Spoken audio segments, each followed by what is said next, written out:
হ্যাঁ, কি 6 লাখ 6.5 লাখ ইত্যাদি। দেখুন কথাটা এত আমি পড়ছি না।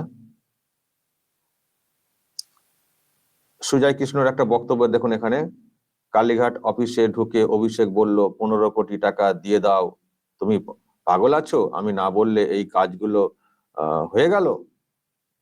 সেই টাকা দর্শক 15 কোটি। আচ্ছা, আপনারা আস্তে আস্তে পড়বে না, বাঁদিকে সব নাম লেখা রয়েছে, কারণ 23 পাতার এই প্রতিলিপি এমনি তুলতে গেলে অনেক সময় লাগবে। বাঁদিকে নাম রয়েছে, ডান দিকে তার কি কথা সেগুলো রয়েছে। আমাকে একটু জোরে তুলতে হবে মনে হচ্ছে, আপনারা জাস্ট পড়ে নেবেন দর্শক। আচ্ছা, আমি চুপ করে থাকি, না হলে আপনাদের আবার ডিস্টার্ব হবে।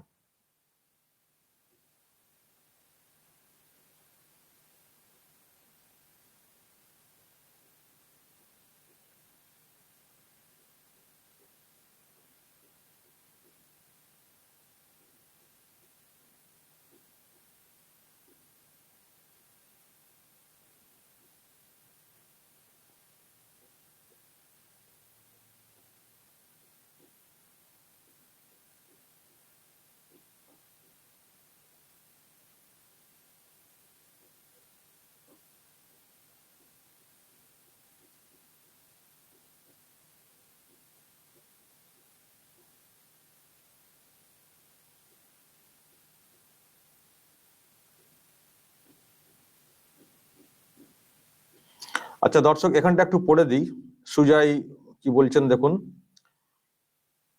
আমি আহ, আমি না আমি না বলেছি না, এখন এটা থেকে সমাধানের একটা উপায়, অভিষেক রাফলি 15 কোটিতে খুশি।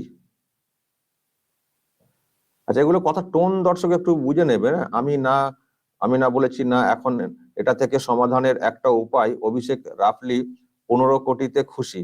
শান্তনু, এটা খুব ইম্পর্টেন্ট, মানে শান্তনুকে বলা হচ্ছে আর কি। অভিষেক 15 কোটিতে খুশি। আজকে এই 15 কোটি এখন 250 লোক করলে 15 কোটি পেয়ে যাব। ঠান্ডা মাথায় মন দিয়ে বলো, আমি 250 লোক করলে 15 কোটি পেয়ে যাব। 250 লোক করলে 250 ইন্টু 6.5 লাখ, 15 কোটি তো পার হয়ে যাচ্ছে। বুঝতে পারছেন, মানে অভিষেক 15 কোটিতে খুশি, তো তাকে দিতে হবে তো আরো 250 জনের কাছ থেকে টাকা তোলার একটা প্ল্যানিং আর কি বলা যায়, সেটা কিন্তু এখানে উল্লেখ রয়েছে।